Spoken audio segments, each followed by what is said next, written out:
دندخم بخدايا شاور جمل اللايا هربك كامبينا ومن ضل يا غيا بانرا والمناوى امرد يتواوى هر عثماني روج الله هدايا وجوت الشاوى هر عثماني روج الله هدايا وجوت الشاوى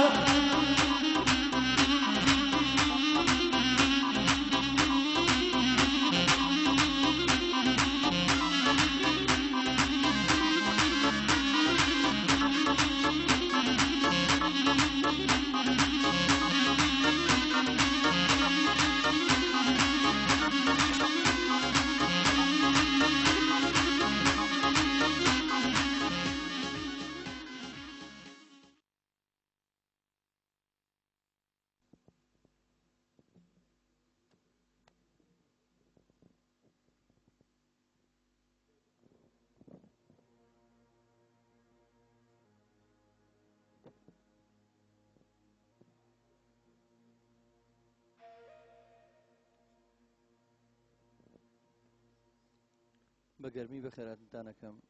بۆ قاوەخانەی کەلتوری فەرمانبەران لە پایتەختی ڕۆشنبیری لە ناوەڕاستی شاری سلێمانیە ئەو شارەی کە بەرەنگاری هەموو قەیرانەکان بۆتەوە ڕەوڕەوەی هونەر و ڕۆشنبیری نەوەستاوەتیایە ئەمڕۆ میوانداری خاتونێکی شاعیری ناودارەکەین کە لە هەمان کاتا هونەرمەندێکی زۆر بەتوانە و مامۆستایەکی مۆسیقاشە ئەویش خاتو لەیلا وەزیریە ئەگە بفەرمێت ئێرە خاتو لەیلا بەخێراتنیەکەین بۆ قاوەخانەکەمان سەرچاوان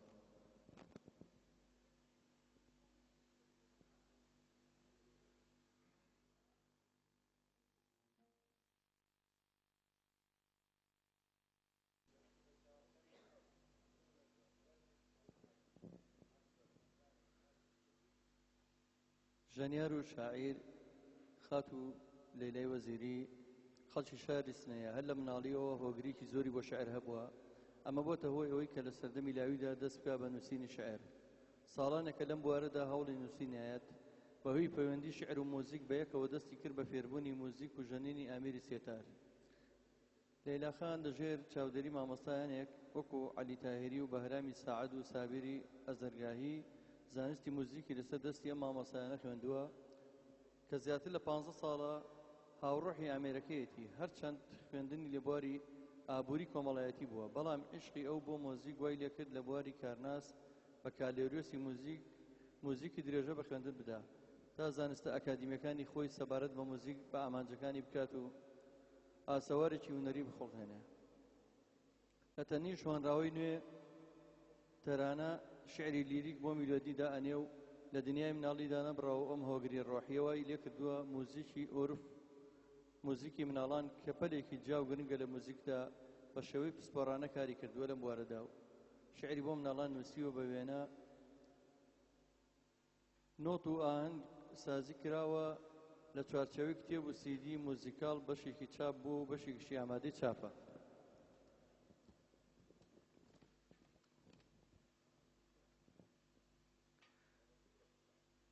لە کتێبە چاپکراوەکانی ئەم خاتونە کتێبی مشکی خرتۆڵی و میدادی ئاقڵ بۆ مناڵان ساڵی 1386 هێتاوی کتێبی بووکەکەم لەگەڵ سیدی مۆزیکاڵ بۆ مناڵان لە ساڵی 1390 هێتاوی لە چاپ دراوە کە ئاوازی مناڵانە کتێبی تریشی هەر لە چاپ دراوە بە نیشانی ئاوازی منداڵان ئەم پەرتوکانەش ئامادەن بۆ چاپ ئاوازی مناڵان کتێب و سیدی مۆزیکاڵ بۆ مناڵان ئاهەنگسازی کراوە لایەن شاعیرەوە بۆ فێربوونی مۆزیکی مناڵان بەکاردێت وەرزەکان کۆرپەکان جوانن کایە دوو شەماوە لە باراندا بەزەم کتێبی شعری نوێی کوردی لە چالاکی هونەریەکانی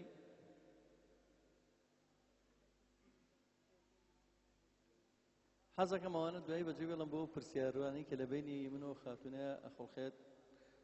ئەوەم لە دەزێ جاری تر بە گەرمی بە خێراتنی هەمووتان بکەی بەڕێوەبەری گشتی ڕۆشنبیری بە خێراتنیەکەم بەڕێز مامۆستانەوە خەرداغی بەڕێز هونەرمەند حەمەڕەو خێرپوچی و هونەرمەند یونوسی بەراقی و هەموو هونەرمەندان وهروە ئەم ژەنێرە مۆزیکانی کە لەگەڵمان هەموو شاعیران و نووسەران و خۆشەویستانەوانی کە ئامادە بوون هیوادارم ئێوارەیەک بە بێدەنگی لە حزوری شعرە بین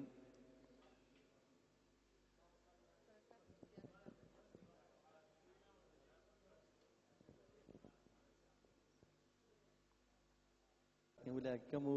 ئەچینە ناو پرسیارەکان لەگەڵ خاتوونی شاعیر لەیلای وەزیری ئەمەی خۆی باسی چالاکی هونەرەکانیمان بۆ بکات لەم سەردانیدا بۆ کوردستان چ ئامانجێکی بۆ بەخێر بێت.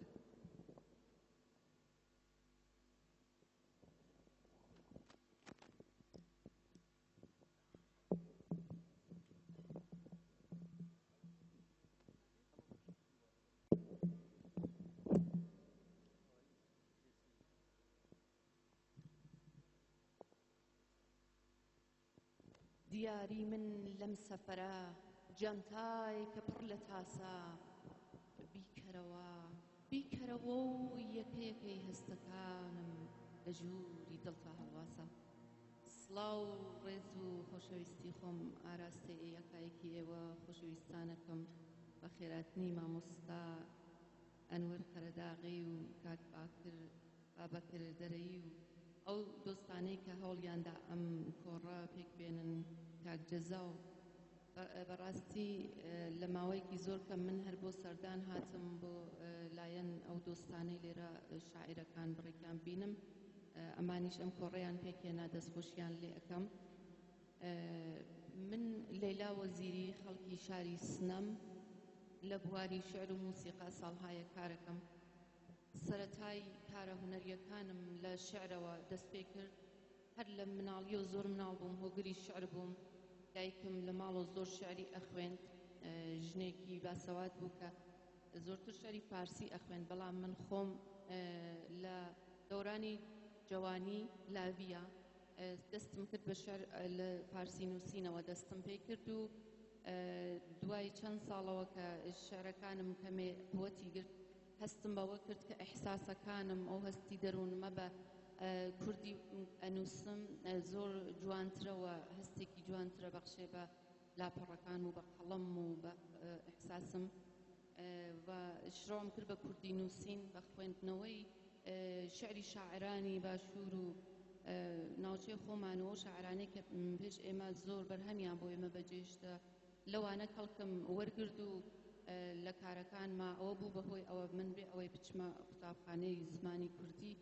خۆم هەوڵمدا و کوردی بۆ وشە بە شکری خواوە دانامێنم و شعرەکانم بە وشە جوانەکانی کوردی ئاراستەکەم بە پێشکەشی هونەردۆستانم کردووە تا ئێستا.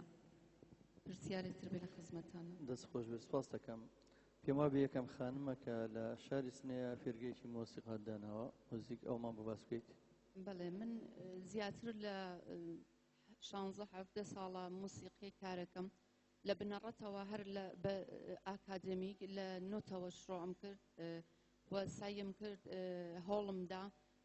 بە جوانی موسیقا فێر بم بۆ ڕازاندنەوەی ئەو شعرانەی کە بۆ مناڵ یا بوو گۆرانی دای ئەنم بێجگە لە شعرنەوەکانم شعری سپی شعری نوێ شعری مۆدرن کە ئیسە کارەکەم ئەوە دنیایەکی جیای هەیە بەڵام لە کاتێکا بۆ گۆرانیەک یا بۆ مناڵێک شعری گەرەکتە لەگەڵ موزیکا ڕاستەکەی ئەگەر موسیقا بە جوانی بزانیت زۆر کارەکە ماندگارترەوێت لە داهاتوو تا کەڵکی لێوەرەگرن. من ئەوە بوو کە دوای ماوەی 15 ساڵ ڕۆشتم و لە دانشگاهش لە زانکۆ هەر ڕشتەی موسیقام خوێند و لە ساڵی ڕابردوودا فێرگەی موسیقایەکم دانا لە سنە بۆ یەکەم جار بوو لە ئێران لە منتەقەی غەرب و ڕۆژهەڵاتدا ژنێک ئەو کارەی کرد زۆر کێشە لەبەر ڕێم بوو بەڵام چون ئەشقم بە کارەکە بوو و زۆر شتە توانین ئێمە لەو فێرگەیە کار بکەین. فێرگەکەیش بۆ فقط ئافرەتان نییە بۆ هەموو کەسێک فێرگەکە بۆ ژن پیا و منداڵ و هەموو تەمەنێ ئازاد و هەموو توانن لەو فێرگە کەڵک وەربگرن. زیاتر لە 15 مامۆستامان هەیە بڕێجار مامۆستاکانمان لە شارەکانی دوورەوە تێن وەک نەرمەنەیمان ئێمە لە مەهابات و مامۆستاکەمان تێت. دەست خۆش بێت منۆکو خۆم پێم وایە ئەگەر شاعیری لیریک خۆشی لەگەڵ یا مۆسیقی بێت مۆزیسیان بێت ئەوە زۆر ئەرکەکە جوانترە بێ ئاوازەکە جوانترە بێت هەم شعرەکەش جوانترە بێت لەبەرەوەی شعری لیریک پێویستە کە ئیقاعی تیابێ ڕیتمی تیابێ دەستخۆشی لێکەمەگە تۆ وەکو خۆت ئاماژەت پیاوە دیارە شعری لیریک و گۆرانیش زۆر نووسیوە بە تایبەتی مناڵە. بەڵێ شعری گۆرانی زۆرتر شایدە و هەستەی چۆن ژنانە بووە و ژن کەمتر ئێحساسی خۆشەویستیەکان و شتەکانی ژیانیان ترساوە نەیان وێراوە لە شعرا دەری بڕن منە و ڕچەشکێنیشیم کردووە کە لە شعرا هەموو شتم خۆشەویستی ئەشق و ناخۆشی و ڕەنج و هەموو شتێکم بە وشە بەیان کردا کە بە گۆرانی بێژانی ژن و ئافرەت بتوانن کەڵکی لێ وەربگرن. من دەستخۆشی لێکم حەزەکەم جابەجارێک گوێویستی شعرێکی جوان و پاراو بین لەگەڵ هەندێک مۆسیقایەکە ئاوێتە یەکە بن جارجار ژەچینەوە لای ژیان نامی بەڕێست و پرسیارەکانمان ئەگەر جۆمان لە هۆرەوەی بێت پێمان خۆشە بێت. بەختەوەرترین مردووەکانی ئەم جیهانە بێدەرەتانە بە میچی ئەم شارەوە هەڵواسراون پێکەنینە ڕەنگ هەڵقڕ و کاوەکانیش لە گیرفانی ژنێکدا قۆتماخەی بەستووە و خۆڵەمێشی ئەسپەنەرە سوتاوەکانی ڕۆژەکانی هێنی و هەمە تۆزاویەکانی داوێنی کراسەکەی داپۆشاوە لە هەموو دێڕە بێنەهایەت خەتخەتیەکانەوە لە بێنەهایەتی چاوەکانتەوە بێنەهایەت حەز لە خەڵوەتی پەنجێرەکاندا نووسون چەنێ دێرتر لە دێر ئەم هاتنە ویستنمان نابیستن ئەو بەرماڵانەی وا چۆلەکەکان لەسەری نوێژیان ئەخوێن ڕۆحیان نەماوە لاشەی شەقامە لاڵەکان لە هەمومان عاشقترن چەنێ پیادە ڕەوی بێ پیادە چەنێ پیادەی بێ پیادە ڕەو ژەکانم ئاڵۆز و ڕۆحم بێزار لەم هەموو هاتن و چوونانەیە لەچکە ڕەشەکانی پەژارە لەسەر هەموو تاقەتە بێتاقەتیەکانم لا ئەدەم و ئەیفرۆشم بە تۆفانی چاوەکانی با هەر ئەڕۆم و ئەڕۆم سێبەرەکەم لە خۆم درێژتر ئەبێ ئاخرین بزەی مەرگیش بەزەیی بەم تابوتە بێمردوەی لەشم نایێ پێڵاوەکانم کەوتنەتە هەناسە بڕکێ لەم ڕۆیشتنەدا چرکەی سەعاتەکەم گرێ ئەدەم بە تریفەی مانگەوە با شارە بێچراکانی ئەم ئاسمانە لە خەڵوەتی پەنجێرە درۆزنەکانە دەرکەون لە خەڵوەتی پەنجێرە درۆزنەکانە دەرکەون. دەستخۆش دەمخۆش سپاس. ئەگەر کەمێک باسی ئامێری سێتار ئایا بەڕێزت بە شێوەیەکی وەکو خۆدانە حرفەیی بڵین بەتەواوی فێربوون وەکو ئوستازێکی بڵین سێتار ئایا ئاواز داناو بۆ کەس هەوڵدا ئاوازدا بنێ یا تەنها ڕەدیفەکان خوێندووە وەکو بە قەولی خۆتان؟ من هەر پێش ئەوەی بچمە زانکۆ کتێبەکانی سێتار زۆرن زیاتر لە هەموو ئامێرەکانتر تار و سێتار زۆرە چون مامۆستایانی لێ هاتووی زۆری بووە ئەو کتێبانم تەواو کردبوو ڕەدیفی میرزا عەبدوڵڵایشم تەواو کردبوو لە زانکۆیش ڕەدیفی میرزا تەڵاییم کار کرد ئاغای داریوش تەڵایی و بەرهەمگەلی زۆر لەو بوارە کارم کرد کە نەزان پرسیارەکەتان لە ئاواز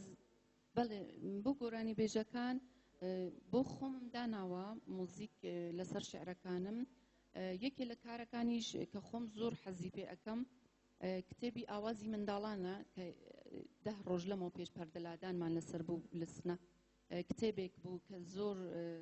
هەوڵماندا جوان و ڕێکوپێک پێ بۆ مناڵان بۆ منداڵان دەدانە شێرە نۆتەکانم هەموو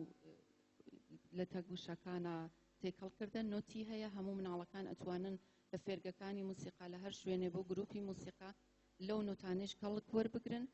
و تەنزیمێکی جوانمان بۆی کردە لەگەڵ کوڕەکەی مامۆستا شەریف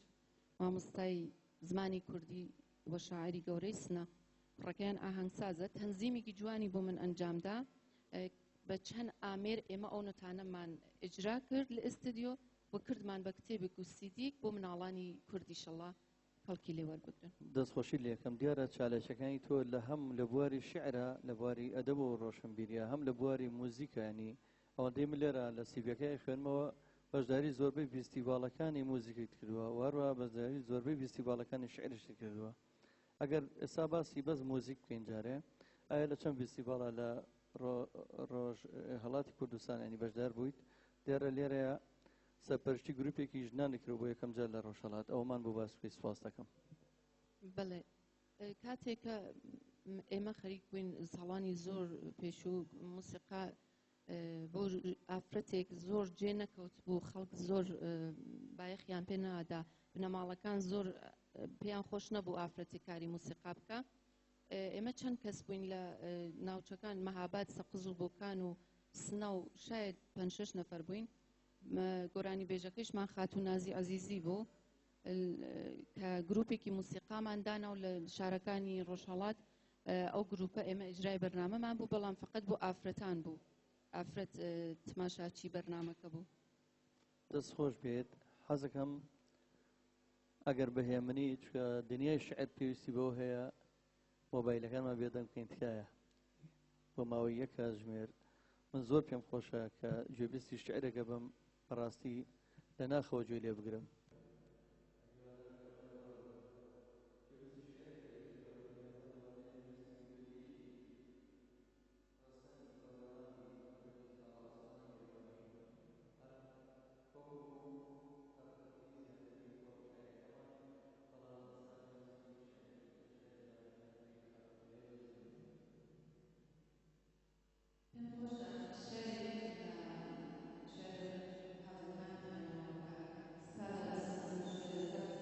تۆزێ بەرەو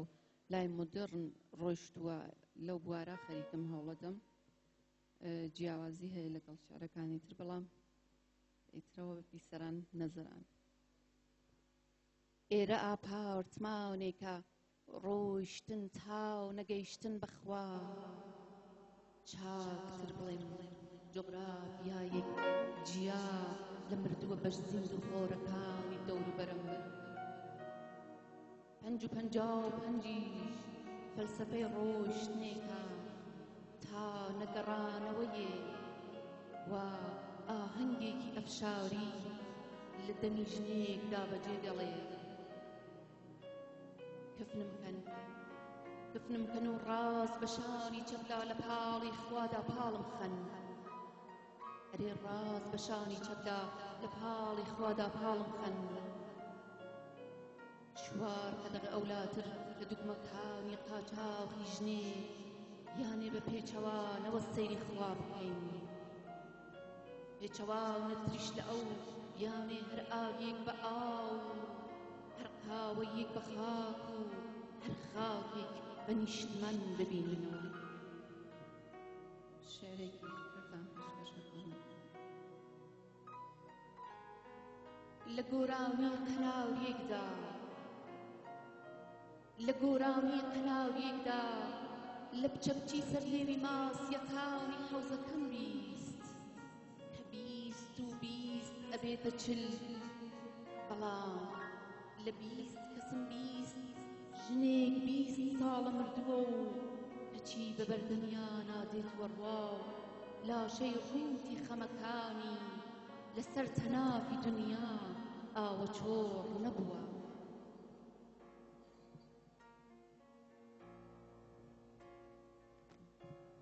حەزم کرد ئەم شێوە کۆڕانە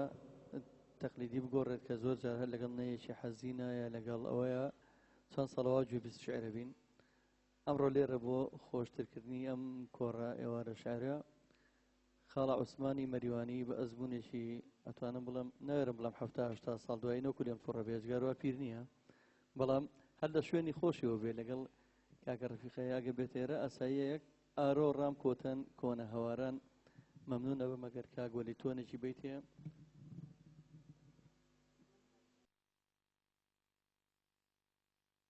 یعنی بڵم دنیای میلۆدی پێیە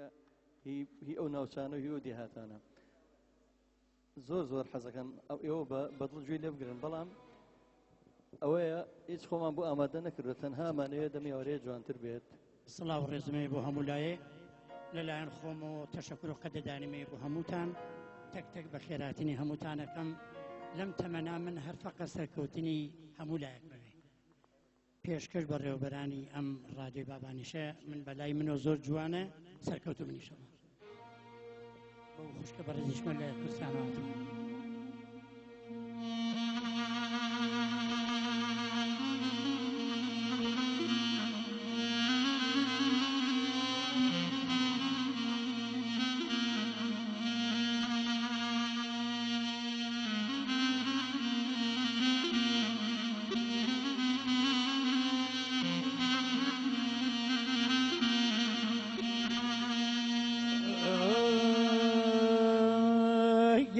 عرورم كبوتين ويهوار كبونو دين ذوون بلبلو يا نصوي صبونو دي خيار وبوشي يا سروي وباتي بونو باتشتنو لدي بوزلية ويرولو شارع بوزلو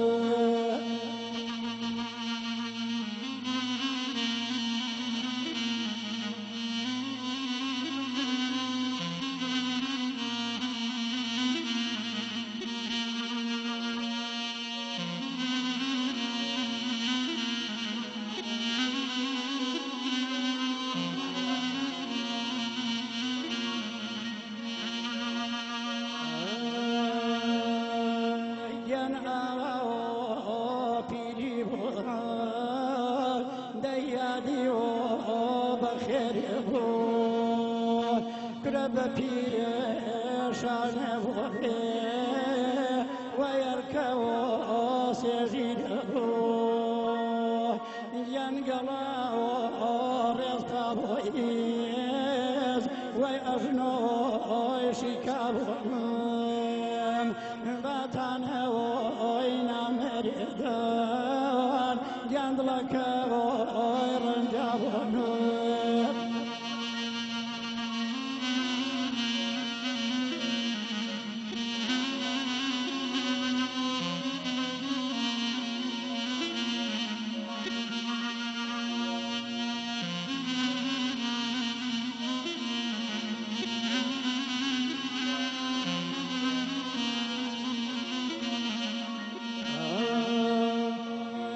شاري وسلم بنيو وشاري وجوان وكم دجيبا وباتي بوري تواكردو صان وكم من سرورام قلتني وأحوال ما في رسول اتفاجدي ورا معوك آخر يوم ترسو دي آخوم صالب تور ويدوروني كبرو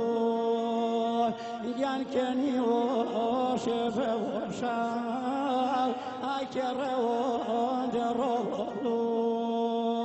ويكني وشوف وشال يكرون جرولو دەم خۆش خاڵە عوسمانیان دەست خۆشکا کە ڕەفێکیان چەپڵێ بە خاڵە عوسمانی هەتێ بکەن